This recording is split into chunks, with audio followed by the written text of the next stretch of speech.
من اكتر الحاجات اللي بنكرهها جدا احنا كبنات سواء لينا او لاولادنا ان شعرنا من تحت يبقى ناشف جدا، الانس تبقى ناشفه جدا ومش عارفين نعمل لها ايه. فاقول لكم ستيبس بسيطه قوي هتفرق معاكم جدا في شعركم. بس اول حاجه نعرف ايه سبب اصلا النشفان ده. اول حاجه انت ممكن تكوني بتغسلي شعرك كتير جدا زياده عن اللزوم، فده بيخلي شعرك من تحت ينشف او شعرك في العموم ينشف. تاني حاجه ان انت مش بترطبيه بزيوت او بكريمز او بريف انس او وات ايفر الحاجه، فده طبعا بيخلي برده شعرك ينشف، ومش بتحطي سيرمز، مش بتحطي اي حاجه.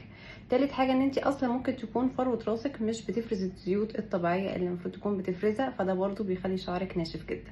نفس الكلام اكيد لابنك او بنتك، ولو شعرك كيرلي او ويفي فطبعا شعرك بيبقى انشف شويه عن الشعر اللي بيبقى مايل للستريت اكتر.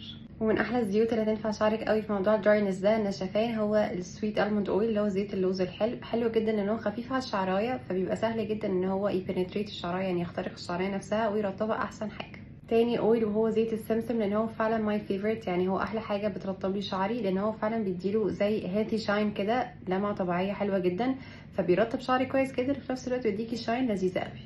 اخر حاجه وهي زبده الشيا، هي بترطب الشعر جدا جدا، بس يفضل انك ترطبيه بس بيها الاطراف بتاعه شعرك لان هي تقيله على الشعر، فهتبقى بيرفكت لاطراف شعرك. لو هي ناشفه جدا هتعملي بيها هير ماسك وهتبقى خطيره. بس كده، لو عندكم اي سؤال تقدروا تسيبوه في الكومنتس وانا هرد عليكم على طول.